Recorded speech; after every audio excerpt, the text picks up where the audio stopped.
नगर निगम शिमला के आयुक्त की अदालत के फैसले को जिला अदालत में चुनौती देने वाली याचिका पर अब 18 नवंबर को सुनवाई होगी।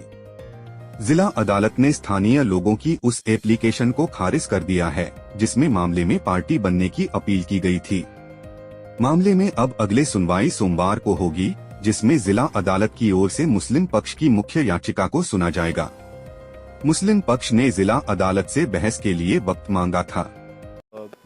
कोर्ट में सिर्फ माननीय कोर्ट में इस बात के लिए केस लगा था कि आज हमें मेंटेनेबिलिटी पे सुनना था और जो संजौली की लोकल कमेटी है जिन्होंने अपने वकील के माध्यम से यहाँ केस किया था कि उन्हें भी पार्टी बनाया जाए, उनकी जो एप्लीकेशन पेंडिंग थी उस पर भी फैसला आ गया और उसे डिसमिस कर दिया गया। उनका कहा कि इनका कोई लोकस नहीं है यहाँ आने का, और उसको हमने भी चैलेंज किया था कि उनका कोई लोकस नहीं है, उसको डिसमिस कर दिया माननीय अदालत ने।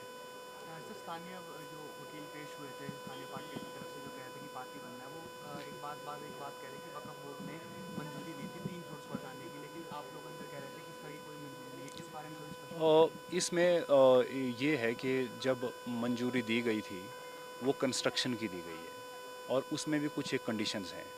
सवाल ये है कि उनका ये कहना है कि ये जो है ये एक सरकारी ज़मीन पे बनी हुई मस्जिद है। हालांकि ये समझने वाली बात है और ये बात मैं कहना भी चाहता हूँ कि ये सरकारी ज़मीन पे नहीं है, ये वक्फ बोर्ड की ही ज़मीन पे बनी हुई है। अब इस बात का फ़ैसला जो है वो माननीय अदालत के पास हमने इस बात के लिए चैलेंज किया है कि जो मंजूरी दी गई है कंस्ट्रक्शन की और उसको डिमोलिश करने की, क्या वो उस आदमी को दी गई है, उस शख्स को दी गई है जो कि मस्जिद कमेटी का कोई मेंबर है या कोई प्रेसिडेंट है या कोई सेक्रेटरी है, तो उस आदमी को ना देकर बल्कि किसी और को दी गई है। और जो कोई आदमी प्राइवेट कैपेसिटी में अपीयर हो भी रहा है तो उसको दी गई कोई मंजूरी, क्योंकि वक्फ एक सब की ज़मीन है, वो सब की ही ज़मीन है जो वक्फ बोर्ड से संबंधित हैं।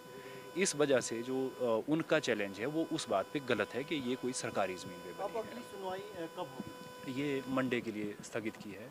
उसके लिए आज हमने कोर्ट से टाइम लिया है कि अब कुछ पर्सनल कारणों की वजह से हमने आज आर्ग्यू कर पाएंगे, इसलिए मंडे को आर्ग्यू करेंगे। शिमला से कैमरामैन युगमार्ग टीवी।